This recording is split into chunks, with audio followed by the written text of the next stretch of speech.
Everyone has seen the impressive trailers for Project Motor Racing, but do you really know what's behind this game? Well, today, we're going to talk about 10 things that probably no one has told you about it. From hidden details in the physics system to design decisions that completely changed the course of development, there's a lot that went unnoticed. So settle in, because what's coming next will change the way you see the game. I'm Matthew, and the video is about to start.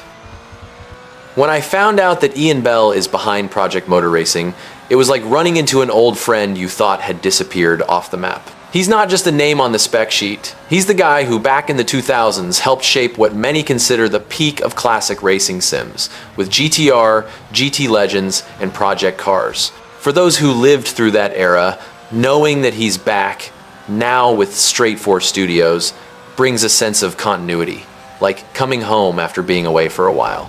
What's most interesting is that he didn't come alone.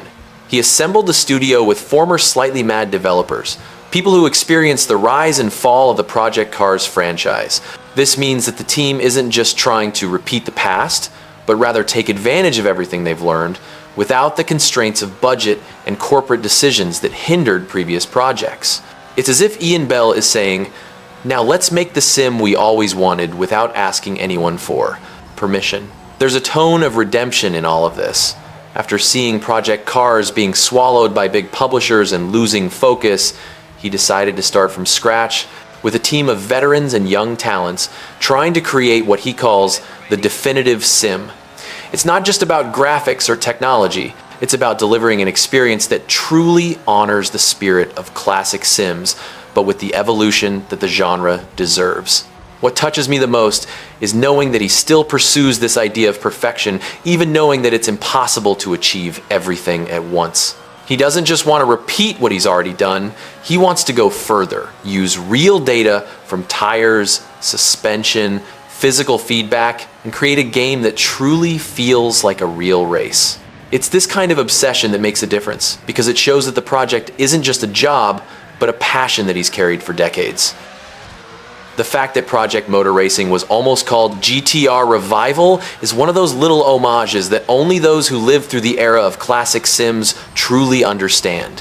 When the project was announced, the name was a punch in the gut for those who still miss GTR 2, that simulator that marked an era and is still remembered as a reference for realism and passion for motorsport. It was as if the game was saying, let's bring back what you loved, but with a modern touch. Later, the name changed to GT Revival, still maintaining that vibe of rescue, but already opening space for something broader.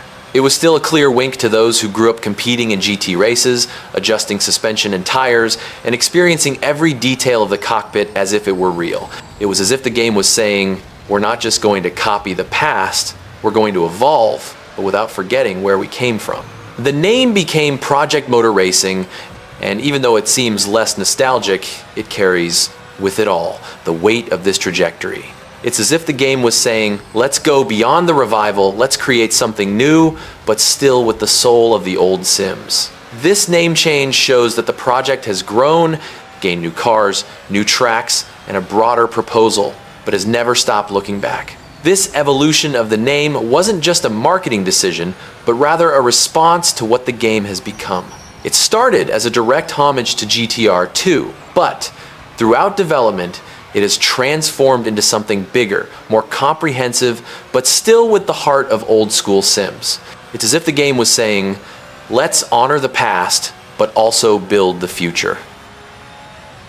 The choice of Giants Engine 10 combined with the new Hadron physics is one of the most interesting decisions of Project Motor Racing.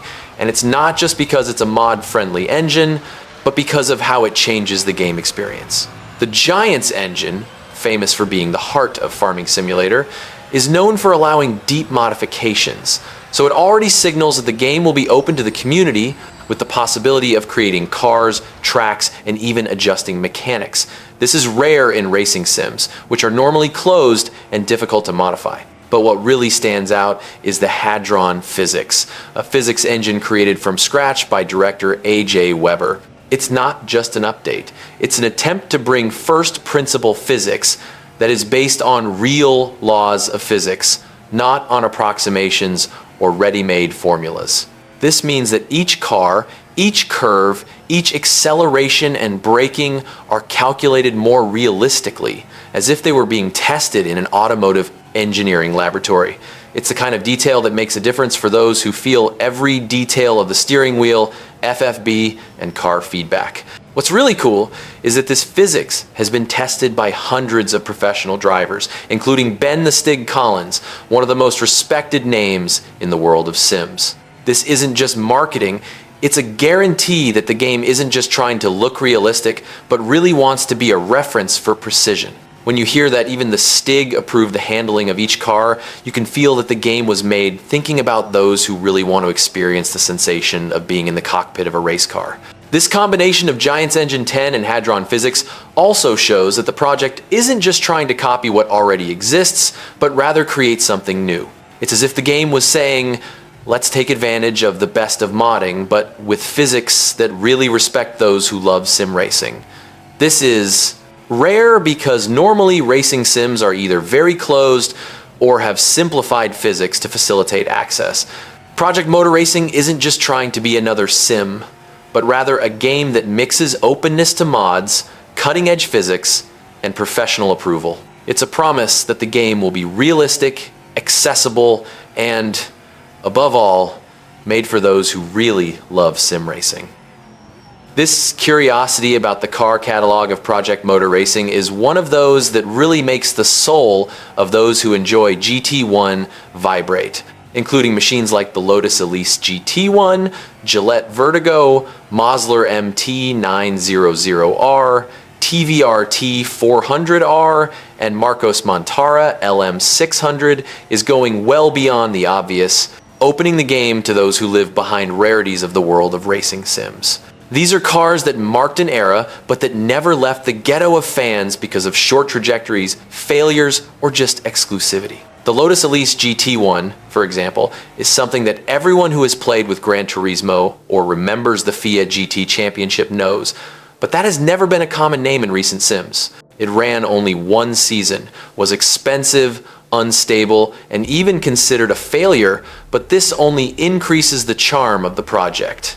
Putting this car in PMR is like honoring the spirit of audacity of the 90 seconds when even small teams wanted to fight with the giants of GT1. The Mosler MT900R is also a rare gem, a car made almost to measure with a light chassis and V8 engine that was never mass-produced, but that became a legend for its engineering and performance on the tracks. It represents the genius of the American cars of the NGT class, which had their own DNA, but were left out of the big sims. The Gillette Vertigo, the TVRT 400R, and the Marcos Montara LM600 complete this team, being cars that are remembered by those who really studied the endurance and GT categories of the 90 seconds and 2000s. This choice of cars shows that the project isn't just looking at the big names, but also wants to rescue the essence of a time when the GT1 tracks were more diversified, noisy, and unpredictable. It's a list of cars for those who enjoy exploring, discovering stories, and feeling that they are driving a piece of virtual history and not just a cover name. Project Motor Racing isn't just wanting to repeat the classics, but rather bring to light beasts that have been forgotten by time, but that still have a huge place in the hearts of the most faithful fans of sim racing. It is in this type of detail that the passion of the project shows itself in truth. The choice of fictitious but laser-scanned tracks of real circuits in Project Motor Racing is one of the most intelligent decisions of the project, because it mixes realism and creativity in a way that few sims can. Brianza, Derby, Lexington, Northampton, and San Marino are invented names, but each one is a faithful replica of iconic tracks like Monza, Donington, Mid-Ohio, Silverstone, and Imola, made with laser scan technology to ensure that every detail of the asphalt, curve, and elevation is exactly as it is in real life. This means that even if the name of the track isn't the original, you will feel the same adrenaline, the same challenge, and the same atmosphere of racing on circuits that marked the history of motorsport.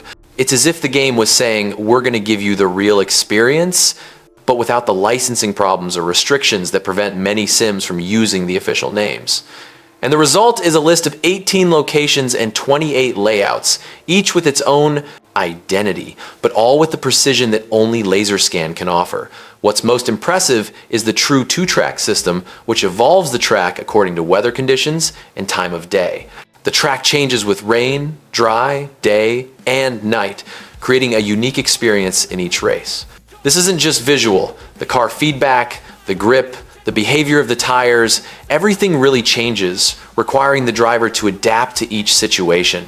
It's the kind of detail that makes a difference for those who want to experience the sensation of really driving on a real circuit, facing the same variables as the professionals. This approach shows that the project isn't just trying to copy what already exists, but rather create something new, with the same precision and immersion as the big sims, but with the freedom to explore tracks and layouts without being tied to names or licenses. It's as if the game was saying, we're going to give you the best of realism, but also the freedom to discover new is minus challenges. The anomaly in career mode prices is one of those things that makes us stop and think. The Mazda MX-5 Trophy costs US $61,200, while the Porsche 911 Carrera Cup 964 costs US $51,750. It's a detail that seems small, but that shows that the game doesn't follow the common sense of the real world, where the 911 has always been synonymous with status and value. Here, the Miata, known for being accessible and fun, ends up being more expensive than a Porsche Classic, which may seem strange at first glance, but makes perfect sense in the context of the game. This choice leaves the MX-5 as a perfect option for beginners, as it is easy to drive, reliable, and has a low maintenance cost. Even though it is more expensive than the 911, it's as if the game was saying, we're going to give you a car that really helps you learn, even if the price isn't the lowest in the catalog. This is a different approach from other sims, which normally put cheap and simple cars at the beginning, but that aren't necessarily the best for those who are learning.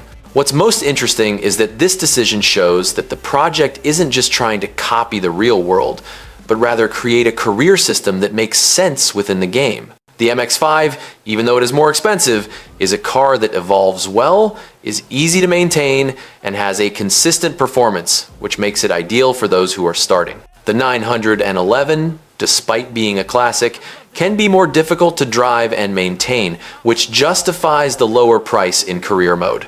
This anomaly also shows that the game wants to break paradigms and offer a unique experience, where the value of a car isn't just about the name or fame, but about what it offers to the player. It's as if the game was saying, it doesn't matter what you think of the price, what matters is what the car can do for you. The absence of Ferrari at the launch of Project Motor Racing is one of those curiosities that everyone notices, mainly because the game brings 70 cars, but no machine from the Scuderia. It's almost impossible to imagine a modern sim racer without at least a 488, 296, or F50. But here the reason is very practical. Licenses for brands like Ferrari are usually expensive and difficult to negotiate, so the project chose to move forward without them. What's interesting is that, even without Ferrari, the game's catalog is full of legendary icons that marked the history of motorsport, especially in Le Mans. We have the Toyota GT1, the Mazda 787B, and the Porsche 917K. Cars that not only won races, but also became symbols of different eras and styles of endurance.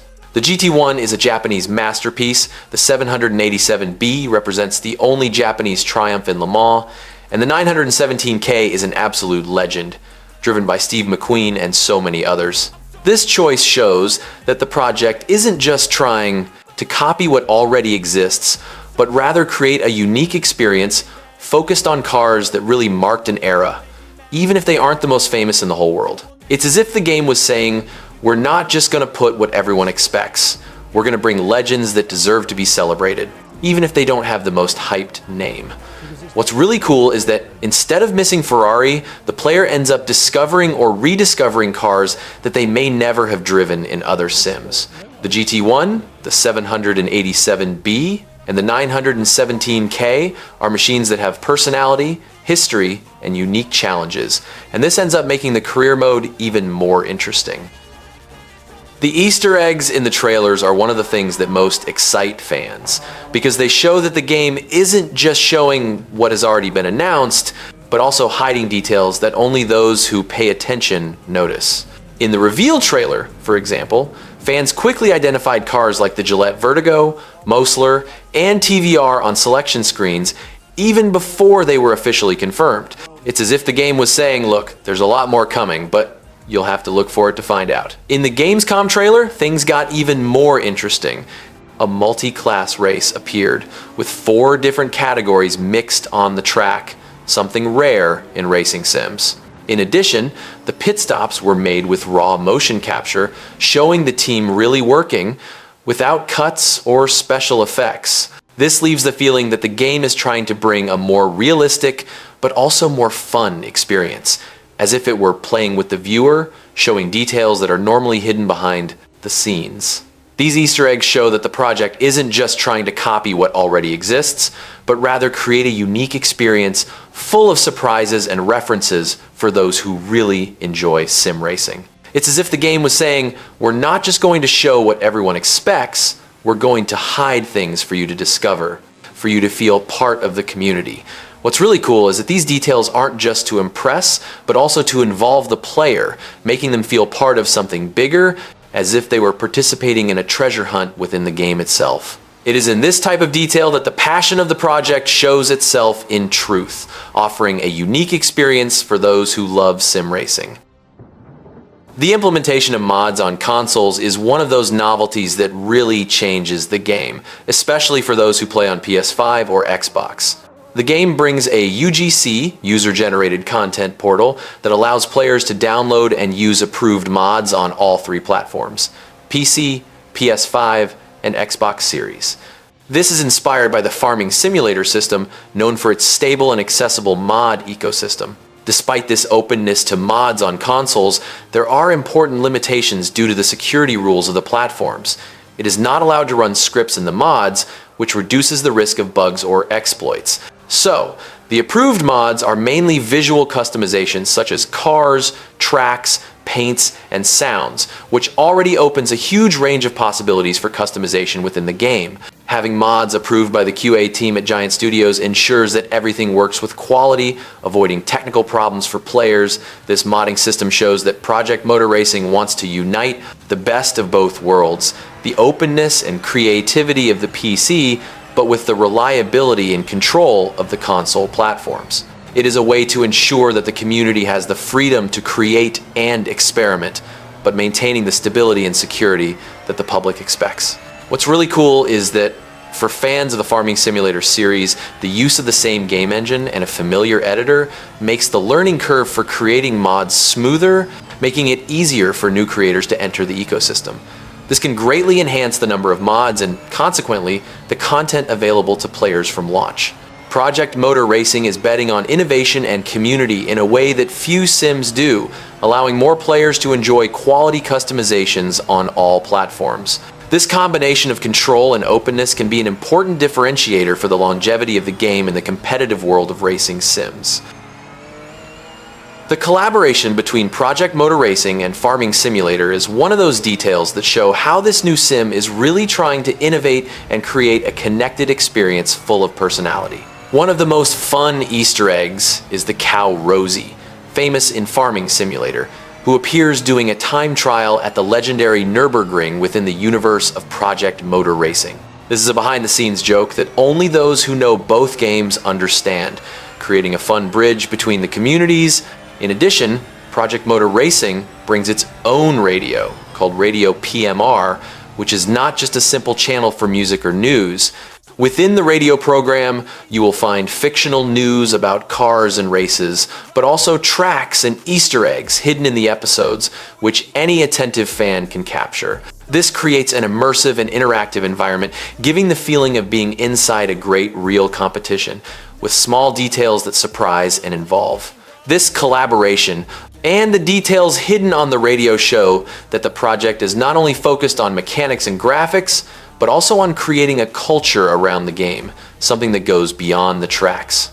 It's a way to make the player feel part of something bigger, connected both to the history of sim racing and to the new experiences that the game brings. The coolest thing is this mix of references and Easter eggs that excite both the classic sim fan and the novice. Having a cow from Farming Simulator running at the Nürburgring and a radio full of small surprises is the face of a game made by those who understand and love the genre, playing with the community.